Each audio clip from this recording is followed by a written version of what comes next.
Hi, I'm Paul Vunak, and we're going to be covering Filipino stick fighting today in this tape. We have different varieties of sticks, and the main concept I want you to remember is, regardless of what this stick looks like, the size, the diameter, the weight, you're going to use it the same way. These principles are interchangeable with all weapons. Most sticks we like to keep about 1 fist length for the butt of the weapon. That way we have a weapon on both ends of the stick. Regardless of weight, this baseball bat's heavier obviously, you can still treat it the same way. The stick is a little bit lighter, same thing. The motions are slightly different with the weight of the stick. Everything with the stick is interchangeable with the blade. This is the first thing you have to understand. All of the motions are interchangeable, regardless if it's a blade, a stick, or empty hands.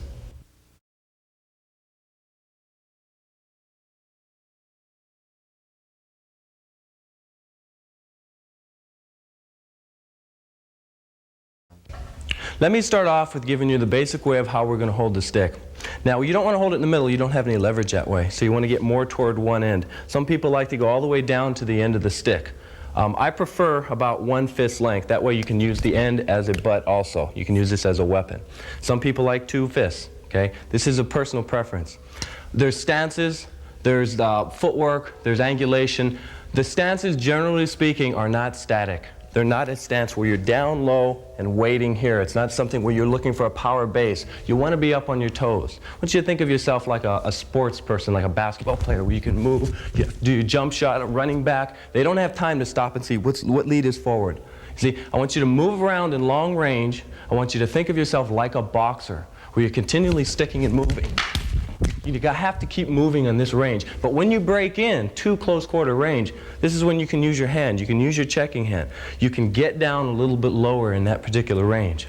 I want to discuss a little bit about ranges with you. There's actually 6 ranges in the Filipino martial arts, but I'm going to break it down into 3 and make it a little bit easier. Okay, Mark? Okay, extend your stick.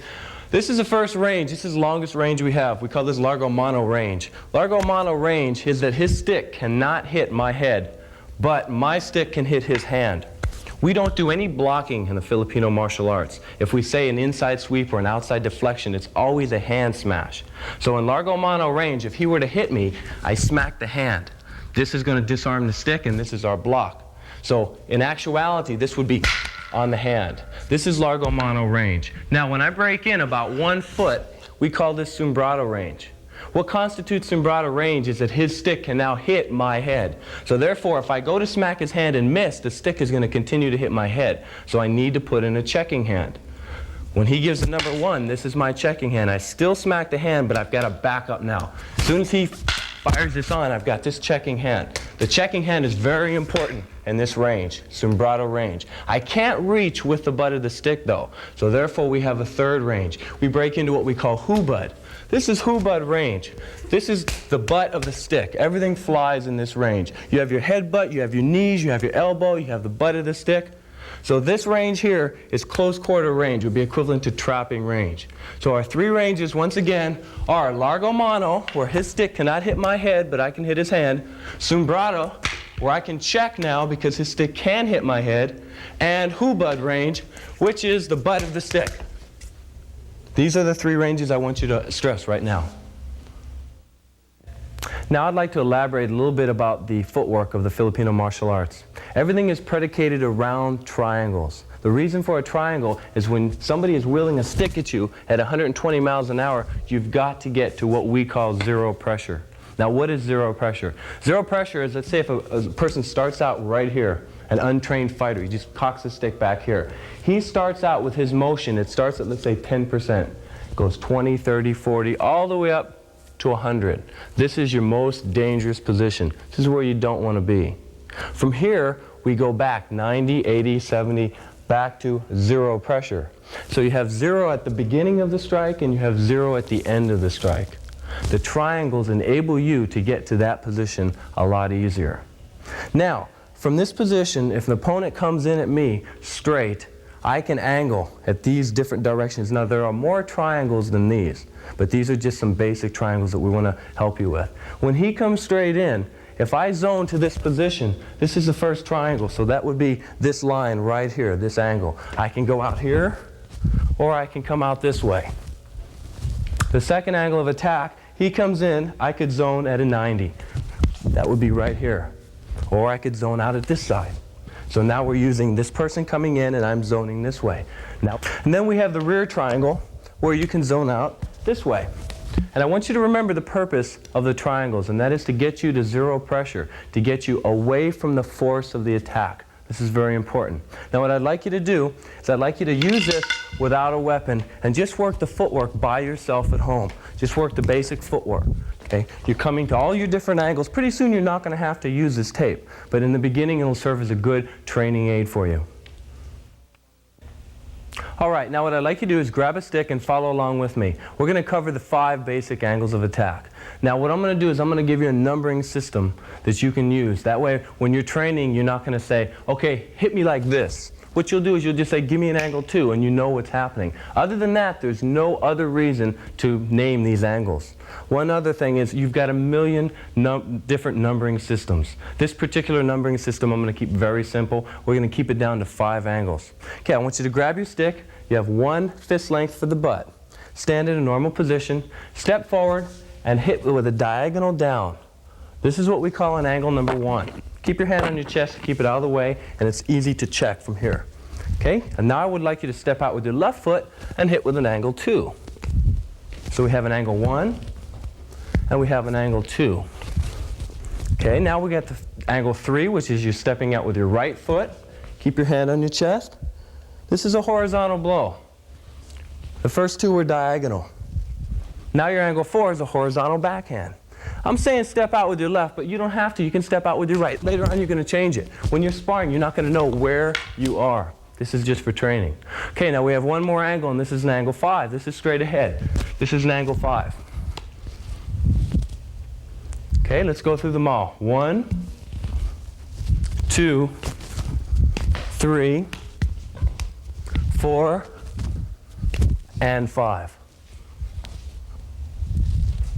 Now I want you to see the 5 angles that I just shown you in normal speed. It says 1, 2, 3, 4, and 5. Now you have different varieties of hits. You have what we call a tick, which comes back, and a lob tick, which goes through. Later on, we're going to show you fakes with a stick and different ways to move. Right now, I want to keep it very simple. Let's stay with our 5 numbers. Now what I'm going to do is I'm going to show you how we apply these angles 1 through 5 on a body. I'm just going to take an unarmed person and bring him in. Okay, Mark.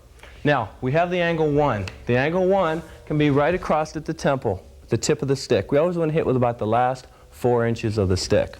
This is the angle 2, the other side of the temple. It can obviously be the jaw, it can be the shoulder. Any part on the body is going to work. These are real nice targets of the temple.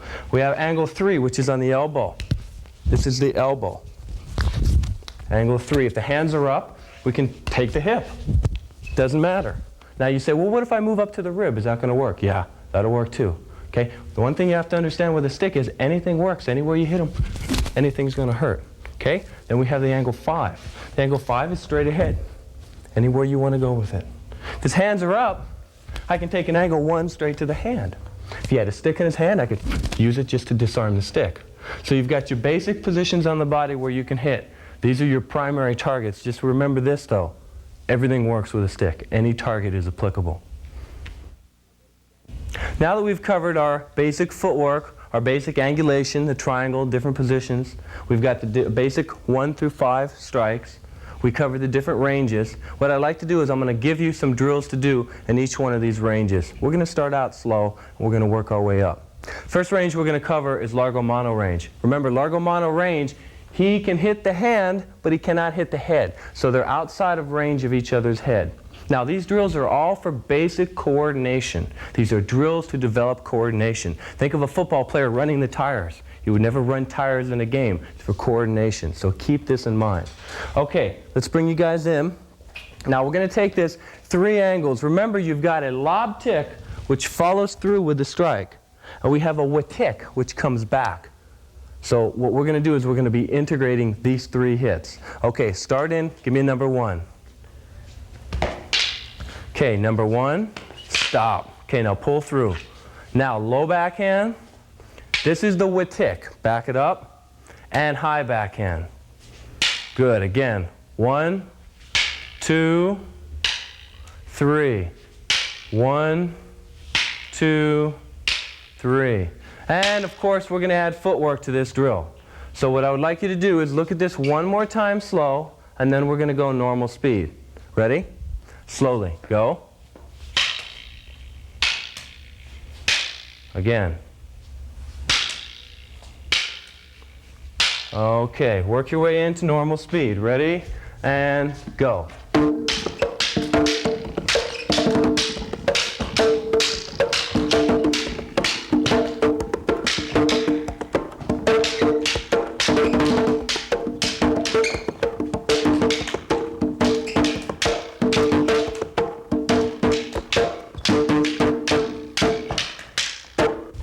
All right, now, the reason for the drumming is in traditional Filipino martial arts, the training method, they use the kunga. What you do is when you're hearing that beat, you're hearing an accent, your body is moving to the accent of the drum. It gets you to be a little bit more alive. You don't have that static footwork. Okay? So if you have any sort of percussion, you want to play Santana or whatever in the background, it's going to help. We crank up the music when we train. It's up to you. You do whatever you feel best. Now we're going to take you through another largo mano drill, and this is very similar to the last one, except we're going to go with a high backhand this time, a low backhand, and a high backhand. So they're the Vunak strikes, all three this time. Okay, get in position.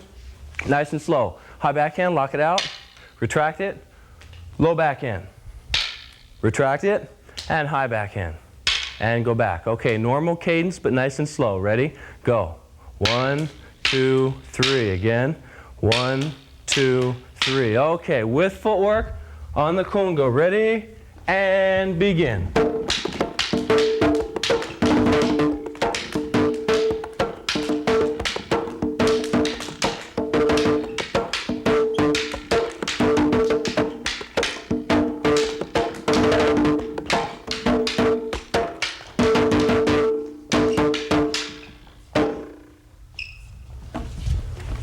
All right, very good. Our third and final drill is going to be a high inward, a low, and a high. Okay, ready? Start it off slow. High, and a low inward, and a high backhand. Again, high, low inward, and a high backhand. All right, on your own speed. Ready? And go.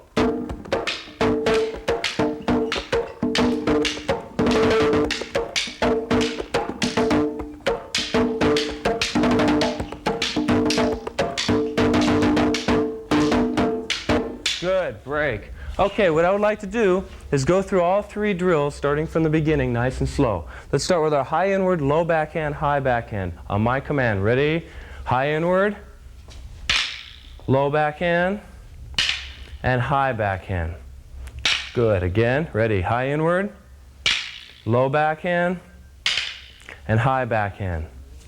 Good. Okay, position. Ready for our second drill we did, which is a high backhand, low backhand, high backhand. Remember, all these are done with footwork. We're just going through it slowly to show you the upper body. Okay, ready? High backhand, low backhand, high backhand. Again, high backhand, low backhand, high backhand. Good. And our third drill. Ready? Starting with a high inward. And high inward, low inward, follow through backhand. High inward, low inward, and follow through backhand. Good, break. Okay, now what I'd like you to do is when you go through these drills at home, I want you to say this to yourself. This will help you with the memorization. High backhand, low backhand, high backhand. Once you get it down, with these three drills, you can integrate the different strikes together and come up with many more drills. Like I say, there's thousands of largo mano drills. We're just giving you three for the basic coordination. Now, we've gone through largo mano range with you already. We gave you three basic drills. Now we're going to pull into sembrado range. Remember, what constitutes sembrado range is that you have your checking hand, which means that his stick can now hit your head if you miss your hand smash. So if you miss your hand smash, you have a follow-up checking hand. Filipinos call this the live hand. This is the more important hand of the two. Okay, we're going to go through our numbering system, 1 through 5, and I'm going to give you some basic blocks for each one. He's going to give me an angle 1. This is what we call a roof block.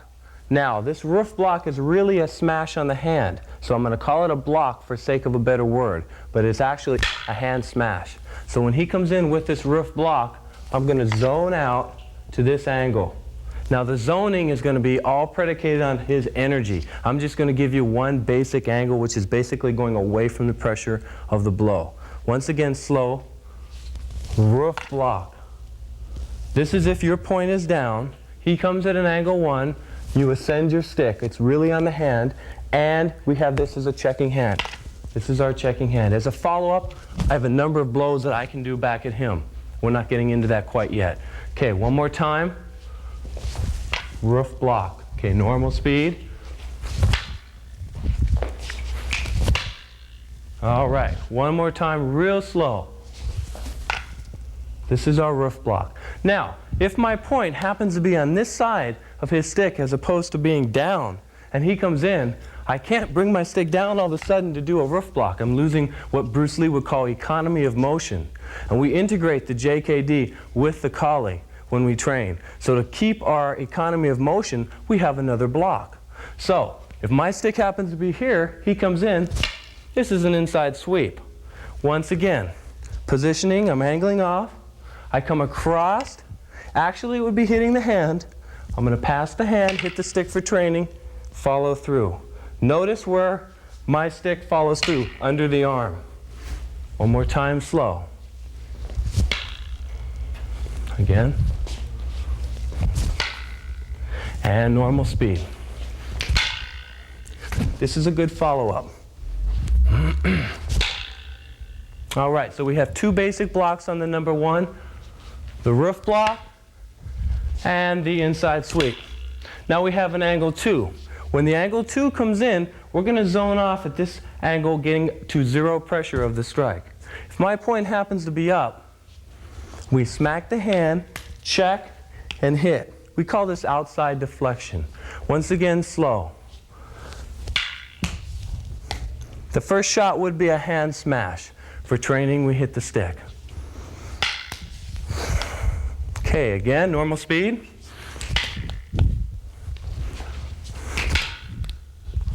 Real slow, outside deflection, go stick, check, and stick. Notice the angulation in the footwork. I'm splitting on the last motion. One more time. Stick, check, and stick. Now, if my point is down, he shoots a 2, I can't bring it around quickly to get that shot in, so we have another block. This is called a shield. What we're doing here is we're just raising the stick up to meet the forearm. Now, would this block be any good out in largo mono range? No, wouldn't be powerful enough. But if I'm in Simbrata range, I have this checking hand to help me out. So when he comes in with any sort of power, I've got this hand to help. In reality, the stick would be on the hand. This would be a hand smash. So we have 2 blocks on the number 2 angle. Outside deflection and a shield. Okay, again slowly. Outside deflection if the point is up, and a shield if the point is down. Now we have an angle 3. My point is down, he comes in. This is a low wing block. Notice my angulation. Again, slow. Now I'm checking on the hand. Reality, this is a hand smash. We're going to smash the hand and check. Normal speed. This is a wing block. Now, if my point is up and that 3 comes in, once again, I can't put my point down to get the shot in. So I have to do what we call a pass. This is a pass. It's just hitting. I'm passing the stick, catching it here and passing so it misses me. As the stick misses me, this is humming at the face or at his hand. So we have 2 basic blocks against the number 3. A wing block and a pass. Again, a wing block and a pass. Now we have the angle 4. My point is up, the 4 comes in. It's what we call a drop stick. Real slow, down descending on the hand. All of the blocks are hand smashes. We're going to hit right on the stick for training. Angle 4 comes in, drop stick. Notice where my body is angling away from this rear hand. If I go in to that hand, I'm going to get nailed. So when I zone, when that 4 comes in, I'm zoning away from that hand. If it comes, I can hit it again. If the point happens to be down on an angle 4, we can do an outside wing block. Whereas on the angle 3, we had an inside wing. On the angle 4, we have an outside wing. Remember, the wing is actually a smash on the hand. We're going to use the stick for training. So on the 4 again, if my point is up, I have a drop stick. If my point is down, I have a wing block. Now we have the angle 5. The thing I want you to remember always about the angle 5 is it's the same as the angle 3, so that makes it easy. When the 5 comes in, if my point is down, I have the wing block. If my point is up, I have the pass. The pass is actually a smack on the arm. Remember, when this stick comes in, this is humming across, hitting the ulna, hitting the bicep, or hitting the face. Doesn't matter. So we've got our 10 basic blocks on 5 basic strikes. Okay, I'd like you to go through it slowly in the air. Now that you have a few basic blocks for a few basic strikes, what I'm going to do is I'm going to show you why we cannot block using a traditional block with a stick. Well, what I said our blocks were hand smashes. These aren't blocks. So remember, when he gives a number 1 and I do my inside sweep, it's a hand smash. So when the strike comes in, I'm hitting the hand right away. When the 2 comes in, I'm hitting the hand right away. This is going to disarm the stick. Now, if he tries a basic block against my angle, as soon as I come in here, boom, I'm going to go back down. You can't do it because of the structure. Now, if he goes back down, boom, I got back up again. So when he's sitting there trying to block that, it's just a little bit difficult. You're chasing it. Whereas if you smash your hand on the first shot, it's cake. It's a piece of cake. All right, so what I would like you to do, go through your 10 basic blocks in the mirror and visualize a hand that you're smashing every time. And then you won't think of it as defensive. You'll think of it as offensive, where you're hitting the hand to disarm the strike.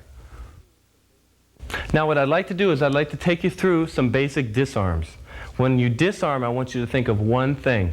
It's always a smash on the hand first. The stick might still be dangling there, and if it is still dangling there, you have a disarm to accompany it. Okay? This is the major point I want you to remember. The other thing is, you never look for a disarm. If you're in a battle with a stick, and if this thing's winging at you 50, 60, 80 miles an hour, the last thing you're going to be doing is looking for a disarm. It'll just happen to be there.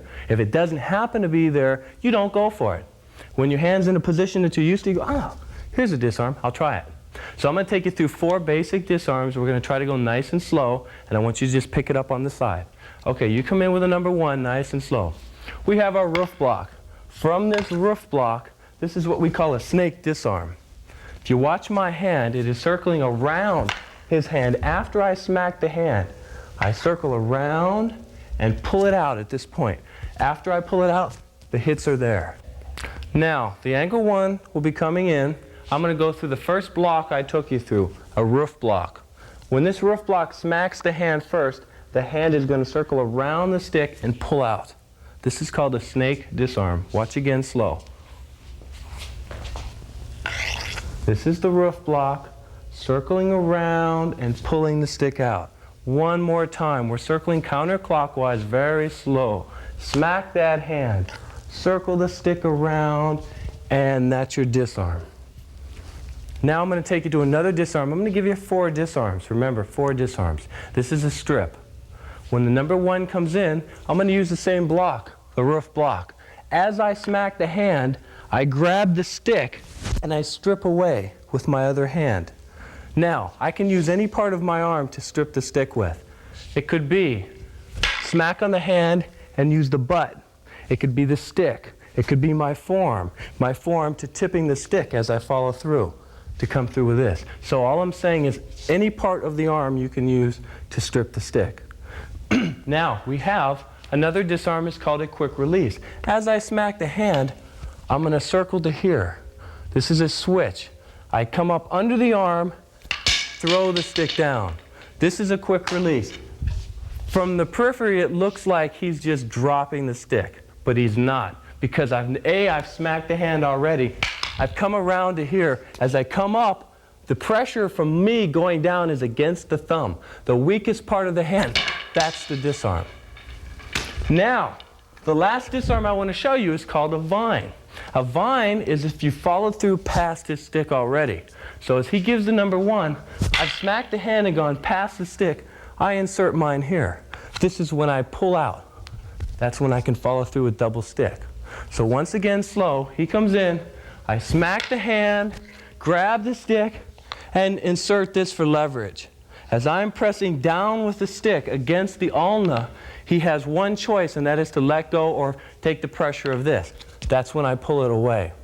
Now, each one of these disarms can be done with each one of the blocks we showed you. And each one of the blocks we showed you can be done with each one of the number 5 strikes. So it's all integrated. For me to show you every conceivable combination of block, strike, and disarm would be impossible and would take up too much time. So what I'm going to do is I'm going to give you a basic idea of 4 disarms against the number 1, and then I'm just going to show you how they can be applied to all the 5 different numbers. So you saw the 4 disarms: a snake, a vine, a quick release, and a strip. Now I'm going to show you these disarms with the other angles. Now, Bill, you give me a number 2. We know an outside flexion already.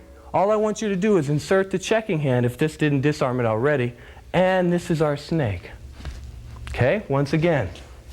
Number 2, outside deflection, insert the checking hand right here, and this is the disarm. We also have a quick release. We showed you a shield. Bill comes in with a 2, this is the shield. You grab the thumb, peeling it back, stripping the stick down. You can follow through, hitting the body from there. Okay, again, slowly. 2 comes in, shield, grab the thumb, strip it straight down. It's our quick release. Now we have the angle 3 coming in. When the angle 3 comes in, if the point was down, we had a wing block.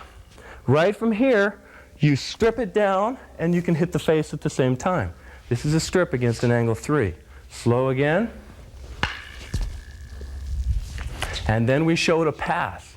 The pass on the angle 3 is if my point is up. If my point is up and he fires a 3 and I take it here, I can insert my hand here and quick release it this way, aiming to the knee or to the groin. Okay, again, he comes in with a 3. I smack it here, grab the stick, and aim where I want to fire the stick. That's our quick release against a 3. When the 4 comes in, if the point was up, we have a drop stick. As the drop stick comes in, smacking the hand, I have a snake. This is my snake disarm. Stick would fly this way. If the point was down, we have a wing block. From this wing block, I could do the snake, or from this wing block, I could do the quick release, or from this wing block, I could change position and do a strip, hitting this way. So like I say, from each angle, you have different disarms. And if you remember, the 5 was the same as the 3. So when the 5 comes in, I have the wing block, I have the strip. If the 3 came in, I have the wing block, I have the strip. It's the same thing. Now the other thing I want you to remember is for each disarm, there's a counter. And for every counter, there's a counter. So for example, Bill, you're going to do a vine against an angle 2. Smack, insert, and turn, okay? This is the vine, and this is his insert. I'm going to grab it here, back this, and take them both. That's one counter. We'll go again slow. I feed the 2, outside deflection, smack. I drop the stick, I quick release. Second counter. I feed the 2 again. Outside deflection, as it comes around, I grab the stick, and this is the thumb pinch. And the last counter, I come across, I drop the stick here, and I insert this for my snake. Like I say, every counter has a counter. Why so many counters? Why so many disarms? To teach sensitivity. That's the attribute that's going to make it work for you. Now what I'm going to do is I'm going to take the basic blocks, the basic strikes you have, and I'm going to put them together with a flow pattern. We call this sombrata. Sombrata is an intermediate range, but the box pattern that we have is a pattern that teaches you a sort of continuity. It teaches you how to flow back and forth. Now this pattern is made to be broke, as of all patterns should be broke. This pattern teaches you basic coordination and teaches you counter for counter. So the minute you block, you hit. The minute you hit, you block. And this goes back and forth. This counter for counter is going to develop the speed, timing, and reflexes that you're going to need to stick spar or empty hand spar or knife or whatever it may be. Now, we started off with a number 1, and I did a roof block. As I do the roof block, I have my checking hand. In reality, I would hit. This would end the fight, obviously. Now, when he comes in, for training just like we hit the stick for training instead of the hand, which would end the strike, what I'm going to do is I'm going to come back with a hit. When I come back with a hit, I have to let go of my checking hand. If I do not let go of my checking hand, he can't block. So now he's going to come back with an inside sweep. So we're going to do these two blocks again. Roof block to an inside sweep. Slow, roof block. I let go. I hit my number one back. He does an inside sweep. So it's a number one for a number one. Now we're going to add one. Roof block, inside sweep, drop stick. Now where are we getting these blocks? Why not a wing block? Why not an outside deflection? Well, when he goes roof block, right here is an inside sweep. He couldn't do any other block. Try to do a roof block from there, it's already in. If he tried to do a shield from here, he'd have to turn his body. So the only other block he can do with economy of motion, which once again is one of the attributes we have to have for Jeet Kune Do, which we fit in with the Filipino martial arts, is an inside sweep. So he comes here, he's got to go with the inside sweep. Now whip it in here. This is the 4. That thing is coming in with a rush. When he comes in, boom, this drop stick has to be here.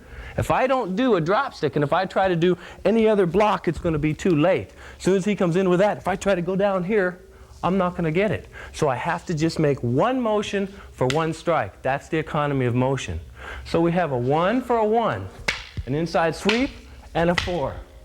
Now from this position, I'm going to shoot a 5 because I'm set up already. When I shoot a 5, I have to let go of my checking hand or it's going to get in. So I let go of the checking hand for the drill's sake, and he does a wing block. So we're at a 1, an inside sweep, a drop stick, and a wing block. Now from this position, he's going to shoot a 2 at me. From this 2, if I try to do a roof block, it's going to be too late. If I try to do an inside sweep, I'm going to smack it into my own self.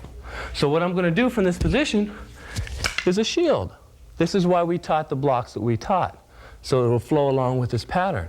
So we're going to start again. 1, 2, 3, 4, 5.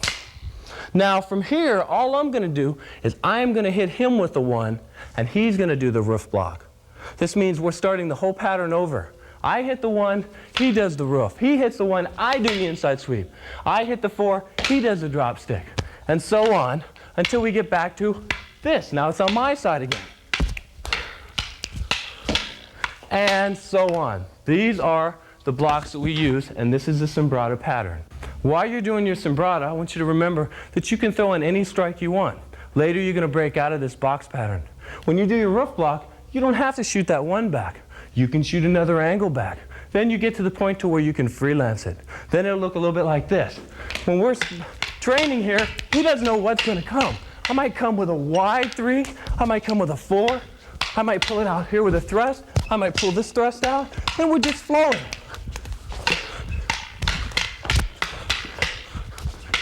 And from these positions, you got to keep in mind that anything can be done. Disarming, kicking, blocking, foot sweeps, whatever you want to do from there, you can do. So this is what I want you to keep in mind. You can do anything you want out of sombrata. Now, we've covered largo mano range with you, and we've given you a few basic drills to do in that range. We covered sombrata range, and we gave you a few basic drills to do there. We have the box pattern, and we have the disarms that can be done out of sombrata. Now we're going to go to hubud. Hubud is the trapping range with the sticks. Okay, Mark. Hubud, Mark feeds the number 1 with the butt of the stick. I just put my hand up to this position. This hand is down, my stick hand. I raise, I slap, and I hit with the butt of the stick.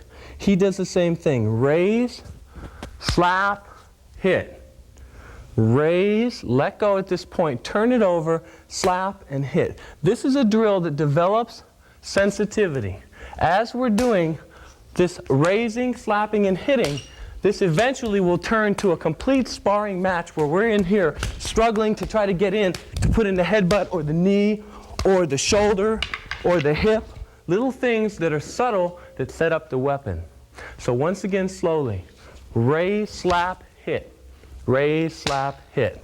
Once you have this down, what I would like to do is I'm going to give you 2 traps that you can do out of this. One is called a tapi, and one is called hilaing. So as we're going through the hubud, when I get to this position right here, I'm going to give a backhand, instead of what I normally do, which is the number 1. Instead of this angle 1, raise, slap, hit, angle 1 with the butt, I'm going to go raise, slap, hit to a backhand. As I give this backhand, I'm going to come in to trap this barrier again, and I have the butt of the stick hitting the chin. So then at that point, he's going to raise, and we're going to continue the drill. So it looks like this.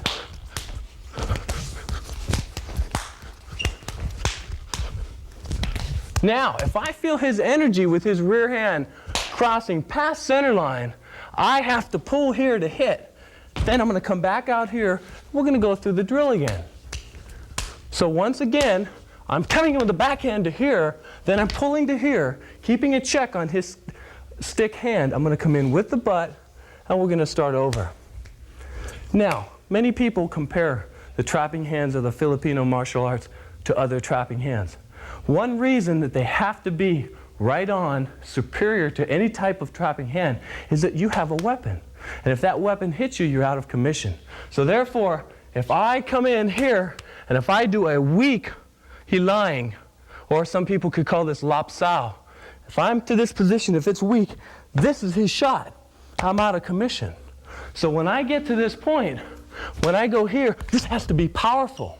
If this isn't a powerful pull, and if it isn't crisp, and if it isn't timed just perfectly, I'm going to get smacked with a stick, and that's not a strike you can take.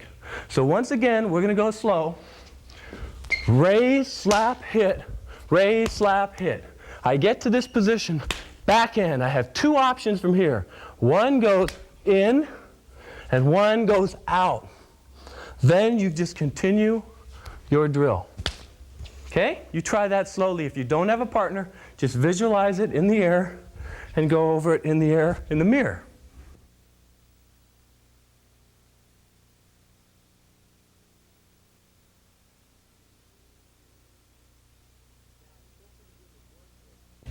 Now, you feel pretty good with 1 stick. Now we're going to use 2 sticks. We call this Sinawali. With Sinawali, you have the ability to use your right hand and your left hand equally. What Sinawali develops is coordination, develops timing, develops reflexes, and it gives you a sense of when to put in the half beat. Now what we're going to do is we're going to give you a variety of different drills to use, and these drills are going to develop all of those attributes. Now when you have the double sticks, when you're fighting, you have different ways of chambering the sticks. We can keep them wide, or we can chamber them under the arm, or you can chamber them over the shoulder. What I'm going to do is I'm going to go through what we call the 6-count standard. Now what this is it teaches you to chamber the stick under the arm. So I want you to follow along with me. You hit a number 1 strike and you chamber this stick under the arm. Let's do that again. Hit a 1, put this right under the arm. Now you're going to hit a 4 with your left hand, and you're going to chamber this over the shoulder. Now you're going to come back with a backhand. Put this on the chest. So we're going to do this one more time. Under the arm, over the shoulder, and on the chest. One more time. Under the arm, over the shoulder, on the chest. Now that we're here, we're going to do the same thing on the left side. Under the arm, over the shoulder, and on the chest.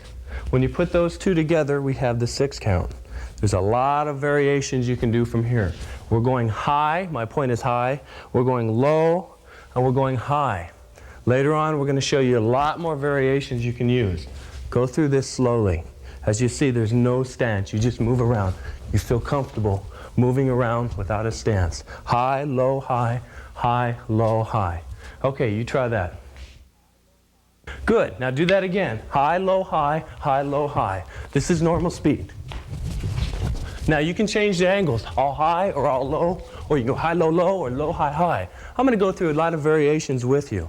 I want you just to practice high, low, high, high, low, high. Try that on your own. Now with Mark as my assistant, I'm going to apply this. This is a 6-count standard, high, low, high. We go under the arm first. This way we're armed for a low backhand. We go over the shoulder, we go on the chest. Under the arm, over the shoulder, on the chest. Slow again. 1, 2, 3, 4, 5, 6. This is a 6 count. 1, 2, 3, 4, 5, 6. Regular speed. Good. Now, when you're going through these strikes, remember you can put in half beats. Now half beats are something you're going to have to play with on your own. Otherwise, you just won't get it through the video. But just notice what I'm doing. When I shoot one strike, I put the other in between these two. High, low, high, putting a half beat in between. You can insert these at any time you want. The one I want you to work now is a high, a low, and a high. Now what I'm going to do is I'm going to show you how to apply the high, low, high, actually functional, hitting his hand. Okay? When you smack the hand, wherever his hand goes, your hand has to follow to hit his hand. So therefore it might be high, high, low, might be high, low, low. Could be any variety of different techniques. So we're going to start off with standard 6, and I'm just going to show you how to apply it. Okay, Mark, feed me high, low, high. This is hitting the hand every time. Okay, now, if Mark all of a sudden decides to go too high and one low, I better know how to follow that. So that way I'm hitting it high, high, and low. If he decides to go too low and one high, I better have that pattern in my arsenal also.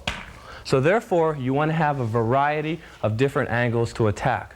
With this, I'm going to take you to the board, and I would like you to look at how we've worked this out. We have 8 basic angles of attack. Each one of these, we have the 6-count standard, which is divided into the right, 3 on the right, and 3 on the left. The one I showed you was a high, low, high, which is number 4. So if you do a high, low, high on the right, you do a high, low, high on the left, and you have standard 6. But there's more than that. So let's just start from the beginning. 3 highs on the right, you do 3 highs on the left. This is heaven. This would be all 6 going up. Now, if you can do 3 highs on the right, you don't have to do 3 highs on the left. You can go high, high, low. So therefore, it just keeps going on. So you match 3 highs to all of these numbers, 1 to 8. Then we go 2 to 8, and so on. So what you have is you have 8 times 8. So what we've got here is 64 variations. Now what I'm going to do is I'm just going to show you a few of these variations. We're not going to go through all of them. Okay, Mark, I'm just going to pick a few numbers arbitrarily, and we're going to do them. Let's do 2 and 5. That would be high, high, low, and low, low, low. High, high, low, low, low, low. Okay? 4 and 6. High, low, high, and low, high, low. High, low, high, low, high, low. Now 2 and 1. High, high, low, and high, high, high. High, high, low, high, high, high. So as you see, if you have the concept of under the arm, over the shoulder, and on the chest down, and then if you have the concept of high, low, high, you can then take those concepts, move them on to here, apply these 8 variables, and now you've got 64 combinations that you can train with.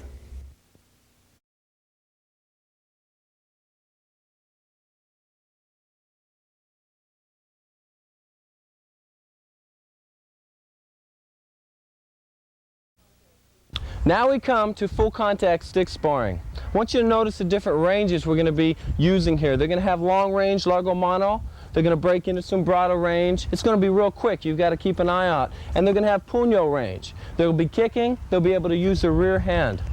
The equipment that we use can take a full contact blow. This is very important. We've got all the way down to the elbow, hand, and shin guards. These are the major targets we aim.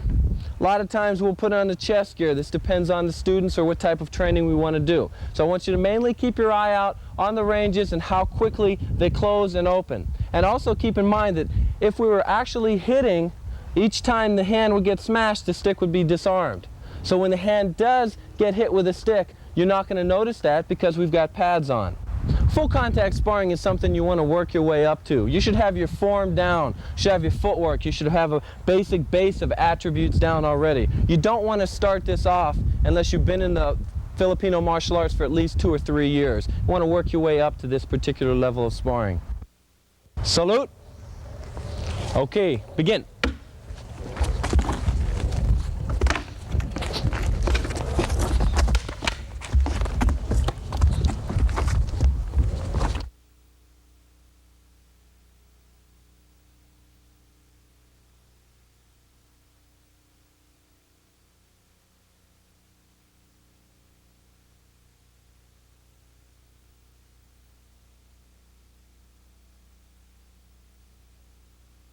Okay, go.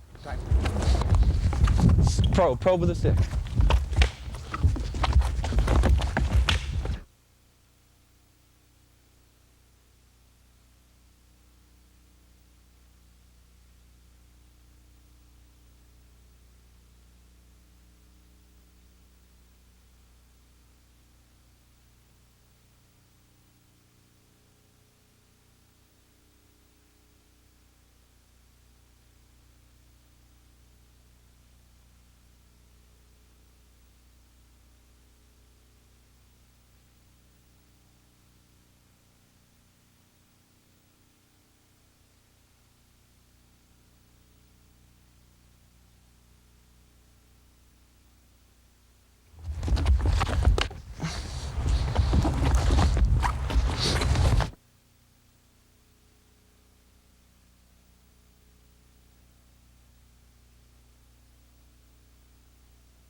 Lighter, lighter, stay in.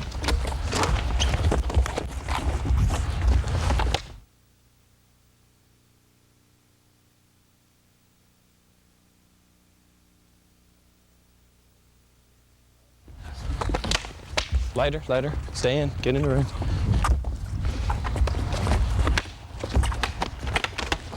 Break! Good.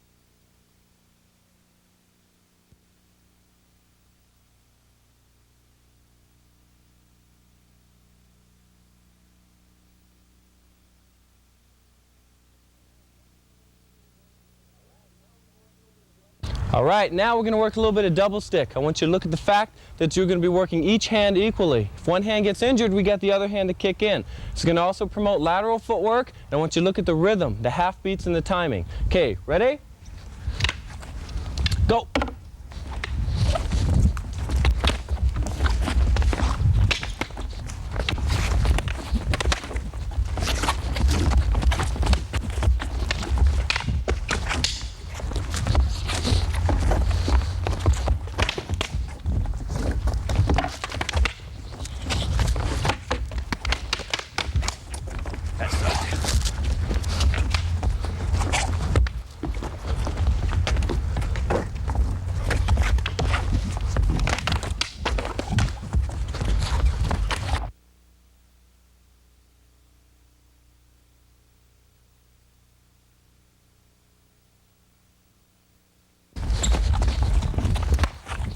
Ooh, nice shot.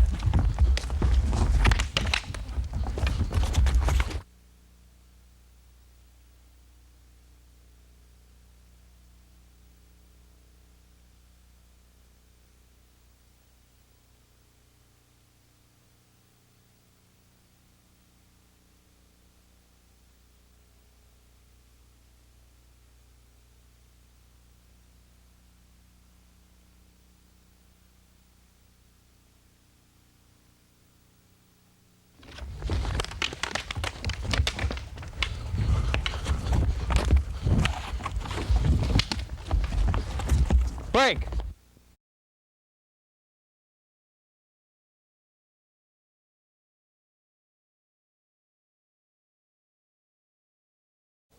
All right, in closing, I would like you just to remember these basic principles that we showed you all the way up through the tape. Don't look at the tape as techniques, but look at it as principles. And those principles you can apply to anything.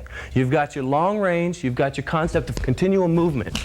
You've got close quarter range, you have your checking hand. You have largo mano range, which means you can smack the hand, but you can't reach the head. Sombrado range, you can hit the head and you have your checking hand.